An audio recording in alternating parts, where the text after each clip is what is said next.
Hey y'all, welcome back to my channel. My name is Annalisa and this is Homemade Sunshine. So, welcome if this is your first time here, hi, or welcome back. I've got a great video for you guys this week showing you what I have read in the past 2 months. So, here's my little stack of books. I've read 7 books for November and December. I like to do these book unhauls to kind of just tell you what I've been reading, recommend some new titles if you want to keep on the lookout for them, or see if they're at your local library.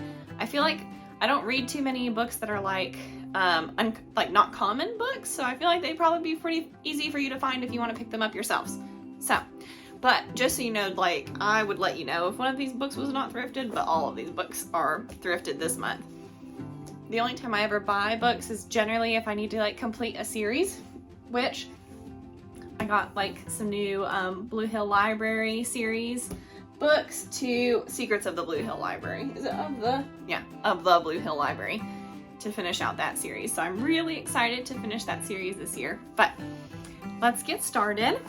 So 3 books were from the same author, which was just ironic because I thrifted 2 of them right at Christmas and read them. I really like reading Christmas books at Christmas. This is only my 2nd year doing that, but I've started thrifting them and I really enjoyed them. So I picked up 3 books from Melody Carlson, 2 from the same store, 1 from a different one. I think I picked up Christmas at Harringtons and the Christmas Pony together, but most places I go to, books are anywhere from $0.25 to $1. I think all of these were 25, and I think maybe one was 50 cents, depending on the store I got it from, but we'll start with Christmas at Harringtons. This is a good short read. It's only 170 pages, and it's about a woman. Her name is Lena Markham, and her trying to re-enter society after an incarceration, and just all the steps that God helps her, and, you know, complete strangers help her throughout her way, her struggles of re-entering society and trying to be, you know, forgiven for the crimes she's committed, which I promise you it's not anything that's like super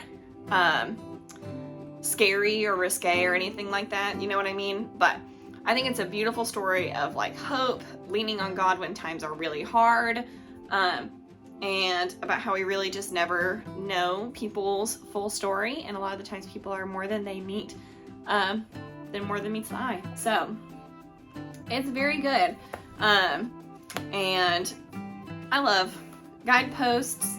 Like I said, it's a guidepost book. They're always good. There's never anything really like spooky or scary in there, or inappropriate. So beautiful gift, or a beautiful book. It would actually be a good gift. A beautiful story though. It might make you tear up. It's really good. You know, just about God weaves our lives in and out with different people coming in during different seasons, and how we can, you know, help each other and band together, and it's just a beautiful book. So the next one is The Christmas Pony, which I was really not sure about this, but because it was the same author as the other 2 books, I thought, it'll probably be good. This hilariously is large print, so it doesn't bother me. I just got used to it, but I think this one's a little bit longer. It's like 233 pages, but it's probably about the same length as this one, just large print. It's set in 1937 for a little girl and her mother and grandmother live on a farm. They take in boarders. She gets a pair of interesting strangers that come, but you figure out at the beginning of the book, all she's been hoping for is that she could have a pony that lives down the road for Christmas. And I think, one, it's a good message of like, because she prays to God for a pony, and, you know, God sometimes doesn't answer our prayers right then. He doesn't answer them in the way that we sometimes intend. Sometimes the answer is no, sometimes the answer is wait. I think it's a beautiful book for that reason.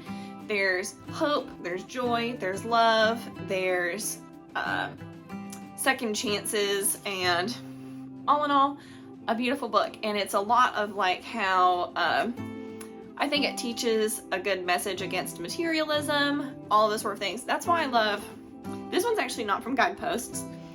but I think Melody Carlson does these sort of messages, does a lot of good biblical Christian messages in her books, and it was a wonderful book. Also, it made me smile. Beautiful ending, was not anything that I anticipated, so, I mean, maybe you could have anticipated it, maybe I'm just naive, but I thought it was really good, so do with that what you will. A lot of these books, honestly, like, you know, it's good messages for anybody at any point in their life, so just good reminders at different times of year. This is The Christmas Shop, which is the first book I'd read from Melody Carlson, and it says on the back, a small town, an eccentric newcomer, and an unusual store that is more than meets the eye. In this charming story full of sweet surprises, find out what happens when curiosity gets the best of people and they enter the Christmas shop. So it's very, like, I feel like you don't really know what's going on at first, but a woman opens a store called the Christmas Shop. People are not thrilled about her opening it in their small town, but how she's able to help people, like, she's able to touch people through her store in really meaningful ways, like really gets to their hearts and like what are the burdens that they're still carrying that they need to release. And it's beautiful. It is a beautiful, beautiful story. It reminds you of the angels among us. So those 3 books were super awesome. Loved them. Very, very good. And then this book is another similarly themed Christian Christmas book, The Christmas Town, about a girl who spent most of her childhood in foster homes. She really still doesn't have a home. She works as a cashier. She's just, honestly, just depressed. Like, her life is really not what she wants, and she's desperate for a family. And it shows, it's just like this interesting how her story, there's a car accident right at the beginning, I'm not giving anything away, and how through just one car accident, her whole life changes. And it's all about how, like, your life can change in a minute, and it's not in a bad way, I promise you. Like, the story ends well, it's very sweet, but just how, like, God can bring, you know, people into your life in the most unexpected ways, and, you know, how she's able to find family in unexpected places. So, great book. Love this book. I love these kind of books, like I said, with good biblical Christian messaging and about, you know, helping others and all of the wonderful, wonderful ways that we can impact each other in our day-to-day lives. Speaking of biblical, this is the devotion that I just finished. This one took me a while because it's, I don't know, how many pages is this? 200 plus pages, and it's just a daily devotional. Whispers of Wisdom for Women. That is a lot of W's. More than 100 gentle, encouraging meditations. So this is what it looks like. Very cute, honestly. One of those that's just like pretty to keep out. And the pages look like this. There will be a verse, a little passage to read, a prayer, and then a quote from somebody else. So very good, very short, succinct, pretty. I enjoyed it. It was wonderful. A lot of good thing when it says Whispers for Women. I think it's a lot of good things that are like specifically, you know, things that women struggle with, and I appreciated that. So these next 2 books were not as 100% smash hits as the other ones. All of these I like wholeheartedly recommend. They were great, amazing. You should read them. These, This one was God Rest Ye Grumpy Scroogey Men, New Traditions for Comfort and Joy at Christmas. Laura Jensen Walker and Michael K. Walker. Right here. And I don't know, it's just not it wasn't my favorite. It is a book just talking about their different Christmases. Now, some parts of it are very sweet, and they talk about how her breast cancer journey has impacted their Christmases. But if you want new ideas of different things to do at Christmas, then in that sense, it's very good. So, you know, it wasn't my all-time favorite. It's about 165 pages, but it was kind of a slow read for me. like I said, I never want to insult authors because it takes a lot to get a book published, and honestly, they've published a ton of books. So, you know, who am I at 25 years old to tell them that, you know, I didn't really care for their book that much? It was good. I don't regret reading it, but each chapter, it's good like quick reads because each one is just like a succinct topic that they're writing about. But, you know, just not my favorite. But it is just talking about all their different Christmas traditions and things like that and their memories shared together. So in that aspect, it's good. But if I had to choose between this and reading one of these other stories, I would read these other stories instead. So, good, but not a great book. Next was Jennifer Worth, called The Midwife, a memoir of birth, joy, and hard times, and it's also been published as The Midwife. This is, of course, what the show called The Midwife was based off of, which is a BBC, I believe, is who produces it. I love that TV show, so I wanted to read the book. I think they do a good job sticking to the source material. Of course, the show's been going on a really long time since this book's been published and since the author has passed away, so I would say the first season or two sticks a lot to this. Some things are changed for television. I think a lot of the things that are changed for television were honestly because it was too racy for television. So let me explain what I mean by racy. So parts of it, like she uses very specific terms and descriptions for female anatomy and the process of birth. Not talking about that. Now, if that makes you uncomfortable, then, you know, you're not going to want to read it. But it doesn't make me uncomfortable. I worked as an x-ray tech and, you know, intimate medical terminology and all of that doesn't faze me, doesn't bother me.